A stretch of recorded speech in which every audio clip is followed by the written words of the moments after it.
Salut tout le monde, j'espère que vous allez tous très bien et que vous êtes prêts aujourd'hui pour une nouvelle affaire criminelle.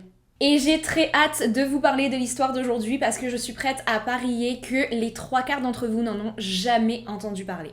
Et préparez-vous mentalement parce que notre histoire va être l'une des pires, dans le sens où les détails que je vais vous partager vont être particulièrement violents, particulièrement graphiques aussi, on va parler de cannibalisme. Ça va être intense, donc préparez-vous. Mais avant tout cela, je tiens à vous parler de notre sponsor du jour. Est-ce que vous étiez au courant que l'un des moyens les plus sûrs de vous protéger contre les hackers et les sites malveillants était d'utiliser un VPN ? Et absolument tout le monde devrait en utiliser un. C'est pourquoi je vais vous parler aujourd'hui de notre sponsor qui n'est autre que CyberGhost VPN. Tout d'abord, qu'est-ce qu'un VPN ? Un VPN se trouve être un réseau privé virtuel en français. Et avec CyberGhost VPN, toute votre activité sur Internet passe par un tunnel VPN sécurisé, votre adresse IP est cachée et vos données sont cryptées. Grâce à CyberGhost VPN, vous avez accès à du contenu géorestreint à partir de sites internet, de YouTube, de réseaux sociaux, jouer à des jeux bloqués dans votre région, protéger votre identité en cryptant vos données et même débloquer des catalogues de plus de 40 services de streaming tels que Netflix, Hulu, Amazon Prime, Disney+, et bien d'autres. Par exemple, avec CyberGhost VPN, vous pouvez regarder des films et des séries sur Netflix qui ne sont disponibles qu'aux États-Unis, en Allemagne ou même encore au Japon.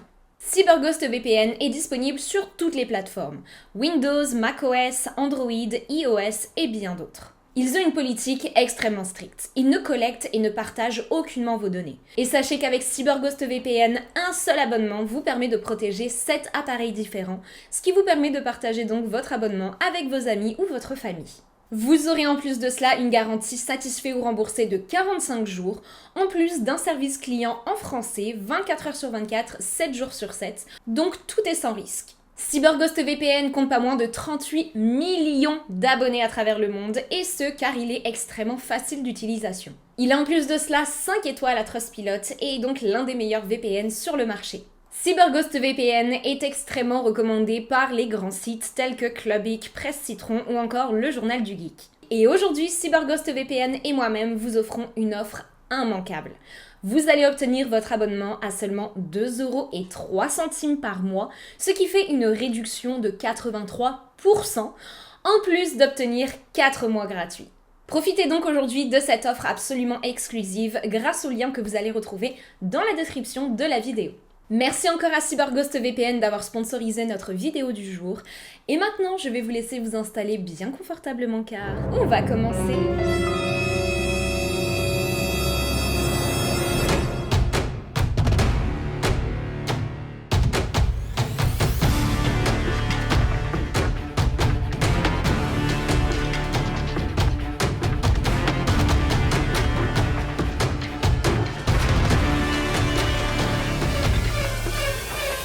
Le 12 février de l'année 1999, dans la ville de Tariba au Venezuela, un appel est passé aux urgences par deux jeunes hommes qui se promenaient le long de la rivière Torbets lorsqu'ils sont tombés sur quelque chose de plutôt étrange. Ils s'en sont approchés avant de n'être frappés par l'odeur absolument atroce qui s'en dégageait et ont fini par remarquer qu'il s'agissait là de restants de corps humains.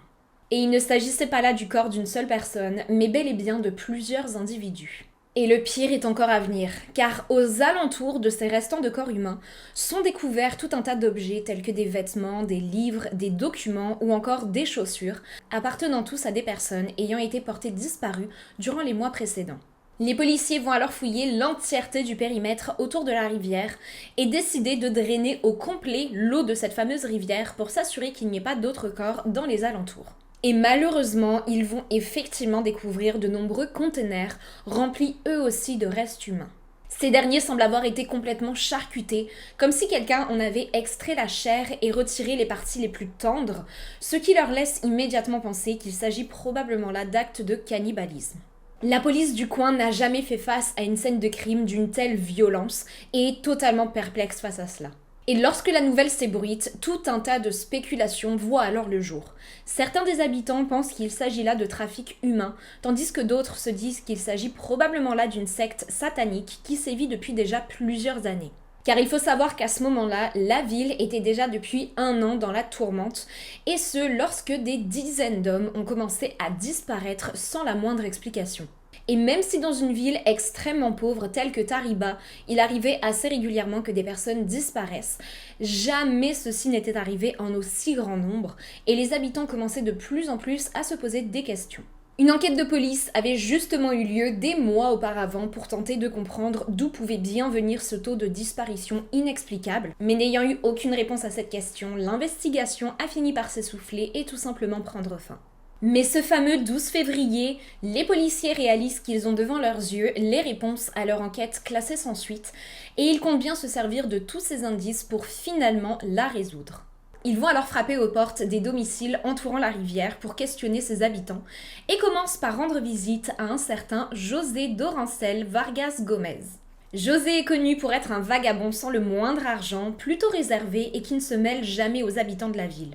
Mais lors des rares occasions où il échangeait avec ses voisins, ces derniers le décrivent comme quelqu'un de plutôt gentil et de très doux. José est né le 14 mai de l'année 1957 dans la ville de El Vigia. Il grandit aux côtés de ses parents fermiers et de ses 8 frères et sœurs. Ses parents n'ayant pas beaucoup d'argent, il évolue donc dans un milieu plutôt pauvre, et dès son enfance, il est décrit par ses proches comme étant un enfant plutôt particulier. José a toujours eu énormément de mal à communiquer avec les autres et n'a donc jamais vraiment réussi à se faire des amis. Il était donc pratiquement toujours seul et a d'ailleurs appris à vivre avec sa solitude. Il n'a jamais été un très bon élève à l'école et décide d'ailleurs d'arrêter ses études après l'école primaire et de rester à la maison pour aider ses parents dans leur travail d'agriculture. Mais malgré les apparences, José n'est pas du tout un homme tranquille et innocent. Bien au contraire, il a déjà un beau casier judiciaire bien rempli. Il a été arrêté à 2 reprises dans sa jeunesse et a reçu 3 accusations différentes. La première fois au début de son adolescence, lorsqu'il a été arrêté en train de voler des poulets et des animaux de bétail, qu'il a tué, mangé cru et dont il a bu le sang. Lorsqu'il est questionné sur la raison pour laquelle il a commis des actes aussi violents, il explique entendre depuis sa jeunesse déjà des voix dans sa tête lui demandant de tuer. Et pour cela, José a été envoyé dans un institut spécialisé pour problèmes psychiatriques plutôt que d'être envoyé en prison. Mais quelques semaines plus tard seulement, il est remis en liberté. Mais le problème, c'est qu'à ce moment-là, les proches et la famille de José ne veulent plus du tout avoir de contact avec lui, car ils sont totalement choqués par les actes qu'il a commis. Il était à ce moment-là encore mineur et se retrouve donc à la rue. Il décide alors de quitter sa ville natale pour aller s'installer à San Cristóbal, à plusieurs kilomètres de chez ses parents, pour un départ à zéro dans la vie. Sauf que n'ayant ni emploi ni argent, il se retrouve donc à la rue et passe une majeure partie de ses journées entouré de sans-abri à prendre toutes sortes de drogues et à vivre dans un extrême climat de violence. José vit à ce moment-là sous un pont et passe le plus clair de son temps à errer dans les rues de San Cristóbal à la recherche de drogue et d'alcool. Mais son passé criminel va très rapidement le rattraper, car quelques années plus tard seulement, il est de nouveau arrêté, et cette fois-ci pour avoir tué un homme, et pour avoir mangé une partie du corps de sa victime, incluant son cœur. L'homme en question se trouve être Baltasar Cruz Moreno, qui était à ce moment-là à la recherche de l'un de ses amis portés disparus. D'après certains témoins, justement ce fameux ami aurait été vu pour la dernière fois en compagnie d'un sans-abri sous un pont et n'a depuis jamais été aperçu. La description du sans-abri en question correspondait exactement à José, ce qui n'est pas surprenant car il s'agissait effectivement de José, mais ça on va l'apprendre un petit peu plus tard. Et les médias se sont immédiatement emparés de l'affaire et ont commencé à partager l'information en demandant à quiconque retrouverait le sans-abri en question de bien vouloir les en informer. Baltasar décide alors de mener l'enquête de son côté et va alors interroger de nombreux sans-abri dans la ville de San Cristóbal pour tenter de retrouver celui ayant été vu en compagnie de son ami dans l'espoir d'avoir enfin des réponses à ses questions. Après de nombreuses apparitions médiatiques de la part de Baltasar, José apprend la nouvelle et est donc au courant que cet homme le recherche. Il n'est donc pas surpris un fameux soir de le voir débarquer sous son pont. José était prêt et l'attendait de pied ferme. À peine Baltasar va s'avancer vers lui pour le questionner que ce dernier va se lever, une pierre à la main, et va attaquer l'homme. À coups de pierre, il va mettre fin au jour de Baltasar, va ensuite démembrer son corps à l'aide d'outils qu'il conservait dans un endroit à l'abri des regards et va ensuite consommer une partie de son corps. Ceci s'est passé durant la nuit et le lendemain matin, un homme qui passait sous le fameux pont va apercevoir ce qui ressemble à des mains humaines ainsi qu'une énorme quantité de sang sur le sol. Il contacte alors la police qui, dès son arrivée, va retrouver à quelques mètres seulement des mains humaines, une paire de pieds. José est alors immédiatement localisé à quelques mètres seulement de la scène de crime et lorsqu'il est interrogé, il avoue tout. Et il va même aller jusqu'à montrer aux policiers l'endroit exact où il conservait les restes du corps pour ses futurs repas. Il est immédiatement arrêté et une fois de plus, dû à son état psychiatrique plutôt inquiétant, le juge décide qu'il est plus utile de le placer dans un institut spécialisé plutôt que derrière les barreaux. Sur place, José est officiellement diagnostiqué comme souffrant de troubles paranoïaques ainsi que de schizophrénie. Mais après quelques semaines de traitement, les médecins de l'institut remarquent un énorme changement de tempérament de la part de José. Ils vont alors décider de diminuer drastiquement sa dose de médicaments et après avoir pratiquement totalement arrêté son traitement, ils se disent que finalement ils ont peut-être fait une erreur et que José n'a jamais souffert des troubles mentaux dont il a été diagnostiqué. D'après eux, José se montre totalement lucide et ne semble démontrer aucun signe de violence ou de colère. Ils vont donc prendre la terrible décision de le libérer. José est donc de nouveau totalement libre, vagabondant dans les rues et allant de ville en ville, avant de ne finalement s'établir dans la ville de Tariba où il vit donc reclus dans sa petite maison longeant la rivière. Retour donc au début de notre histoire où les policiers qui viennent de découvrir tous ces corps dans la rivière se trouvent face à la porte de chez José. Lorsque l'homme leur ouvre et se retrouve nez à nez avec une équipe de police, il ne semble pas particulièrement stressé, ni inquiet, ou encore moins surpris de les voir là. Et dans la détente la plus totale, il les invite à entrer à l'intérieur de son domicile. Les officiers sont alors frappés immédiatement par une terrible odeur de putréfaction, l'exacte même odeur qu'ils venaient de sentir quelques minutes plus tôt autour de la rivière. Ils procèdent alors à une fouille entière du domicile et lorsqu'ils rentrent dans la cuisine, ils découvrent un petit frigo plein de crasse. Ils vont alors l'ouvrir et tombent sur une scène d'horreur absolue. 3 têtes humaines s'y trouvent, ainsi que des pieds, des mains, des restes de tronc et des jambes. José est immédiatement arrêté et emmené au poste de police le plus proche, et l'officier de police qui va s'asseoir en face de lui durant son interrogatoire va être terriblement choqué du manque de remords de l'homme. Il a face à lui un José complètement décontracté qui, dès la première question, va se mettre librement et sans gêne à décrire tous les actes absolument horribles qu'il a commis durant les 12 mois précédant son arrestation. Il explique alors en toute détente avoir enlevé, tué et mangé des hommes durant plusieurs mois car manquant d'argent et étant totalement affamé, ceci se trouvait être la seule solution pour lui. Et sans même qu'on lui pose la moindre question, il continue d'expliquer n'avoir tué pratiquement que des hommes, car d'après lui, le goût de la chair humaine provenant d'un homme était bien meilleur que celle des femmes. Et toujours d'après ses mots, la viande humaine provenant des hommes était bien plus ferme et bien plus salée, ressemblant comme 2 gouttes d'eau à de la viande de porc. Contrairement à la viande qu'il récupérait sur un corps de femme, qui était d'après lui bien plus fine et bien plus légère et ne comblait généralement pas du tout ses grandes faims, le laissant donc avec un petit creux. Il va même jusqu'à expliquer n'avoir consommé que certaines parties des corps de ses victimes, car les mains par exemple ou alors les pieds lui créaient parfois des indigestions. Il préférait donc les couper et aller les enterrer dans un endroit reclus.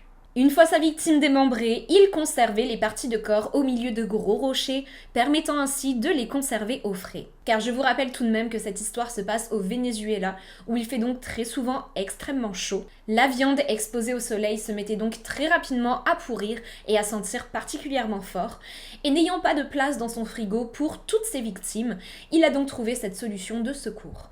Il explique aussi ne s'en prendre qu'à des personnes étant connues pour être particulièrement gentilles et ayant le cœur sur la main, car d'après lui, plus l'âme d'une personne était bonne, plus sa viande devait être goûteuse.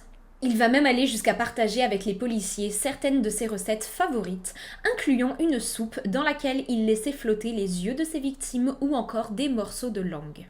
Il dit, et je cite, « La viande humaine, c'est bien, mais je mange toutes sortes de viande, comme la viande de chien, de chat ou encore de lézard.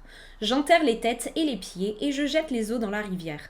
Je stocke aussi une partie de la viande dans des conteneurs et lorsque je cuisine, je rajoute des épices avec les cœurs ou encore les foies pour rendre cela meilleur. » Tout ceci a l'air totalement fou, mais je vous jure que c'est la vérité et que les mots que je viens de prononcer ont été extraits directement de son interview. Lorsqu'on lui demande quel était son mode opératoire pour trouver et tuer ses victimes, il raconte presque avec fierté avoir toujours sélectionné ses victimes avec soin et s'être à chaque fois assuré de ne s'attaquer qu'à des hommes assez jeunes et avec une excellente forme physique, car les personnes en surpoids ne l'ont jamais attiré. Elles ont d'après lui beaucoup trop de gras à retirer, ce qui ne laisse pas énormément de viande à manger, et surtout leur chair était très souvent sans goût et sans saveur. Il se rendait très régulièrement dans un parc très calme et au milieu de nulle part et attendait de voir une potentielle victime arriver. Il trouvait ensuite une excuse pour l'aborder avant de ne l'attaquer à l'aide d'une pierre ou encore d'une barre de fer et de ne mettre fin à ses jours. Mais le pire dans tout ça, c'est que José ne semble pas comprendre ce qu'il a fait de mal. Il est complètement perdu et n'a aucune idée pourquoi on lui reproche quoi que ce soit. D'après lui, il n'a fait que se nourrir et n'a rien à se reprocher. Il va cependant se montrer extrêmement coopératif avec les policiers et ne montre aucune résistance lors de son arrestation. Les policiers sont justement effarés de voir à quel point l'homme en face d'eux se montre calme et détendu, et ils voient bien qu'il ne joue effectivement pas du tout un rôle et se perçoit bel et bien comme étant une victime. Vous l'imaginez bien, les médias se sont rapidement emparés de cette affaire et José Dorancel Vargas Gómez est très rapidement surnommé El Comediante, soit le mangeur d'hommes. Le pays entier est totalement choqué par les atrocités commises par José et tous sont unanimes pour dire qu'ils veulent le voir enfermé entre quatre murs à tout jamais. Le procès de José démarre le 9 février 2010, soit 11 ans après son arrestation, et il va être particulièrement compliqué. José va de nouveau subir des tests psychiatriques avant le procès pour vérifier s'il est apte à se présenter devant le juge, et les résultats sont clairs, il souffre bel et bien de troubles paranoïaques et de très sévère schizophrénie. Cependant, à ce moment-là, aucun établissement spécialisé dans le traitement de cas aussi avancés que celui de José n'était dans la possibilité de l'accueillir. Car José nécessitait à ce moment-là d'un suivi constant et d'une attention toute particulière. Le juge, n'ayant donc aucune autre option, décide de placer José en prison. Mais sur place, il reçoit un traitement médical tout particulier et il a été ordonné que José prenne ce traitement absolument tous les jours jusqu'à la fin de sa vie. Il a été reconnu coupable du meurtre de 10 victimes, mais il y a de fortes chances pour qu'il y en ait eu bien plus que cela, et est à ce jour enfermé dans une prison de très haute sécurité du Venezuela, où il est en isolement total de tous les autres prisonniers. José est considéré comme étant le tout premier tueur en série du Venezuela, et sachez, petit fun fact, que le groupe de métal américain Soulfly s'est d'ailleurs inspiré de ce fait divers en intitulant l'une de ses chansons El Comediante. Et durant une interview que José va donner depuis sa cellule, il va dire, et je cite, « J'avais l'habitude de manger les cuisses, pas les oreilles, ni les mains ou encore le nez, car ces parties du corps sont bien trop dures. Quand je voyais un ivrogne dormir, je le tuais avec ma lance, lui coupais la tête et me sentais heureux. Je souhaiterais retourner à cette époque et pouvoir creuser un grand trou pour enterrer les restes de mes victimes. Sachez que je n'ai honte de rien et qu'ils m'ont mis dans cette prison pour aucune raison valable. » Et voilà donc qui conclut notre affaire du jour, qui soit était plutôt courte, mais on va pas se mentir, elle était extrêmement intense. Dieu sait que j'ai abordé de nombreux cas de cannibalisme sur cette chaîne, mais jamais j'en ai vu un comme José. C'est quand même incroyable de voir qu'il n'a aucune notion de ce qu'il a fait et que dans sa tête, il n'a jamais rien fait de mal et il se voit comme une victime. J'ai trouvé cette affaire complètement lunaire, c'est incroyable et j'ai bien hâte de savoir ce que vous en avez pensé, donc laissez-moi vos avis dans les commentaires et surtout si ça n'a pas encore été fait, n'oubliez pas de laisser un petit j'aime sur cette vidéo si elle vous a plu, de vous abonner et d'activer la petite alarme pour être informé des futures publications de mes vidéos. N'oubliez pas aussi de vous rendre dans le lien dans la description pour bénéficier de l'offre absolument incroyable que CyberGhost VPN et moi-même vous offrons aujourd'hui. L'application protégera vos données pendant que vous naviguez en ligne et vous donnera un accès complet à tout le contenu bloqué sur internet, et ce pour seulement 2,03 € par mois. Merci encore à CyberGhost d'avoir sponsorisé notre vidéo du jour et je vous dis à très bientôt pour d'autres histoires toutes plus glauques les unes que les autres. Bye!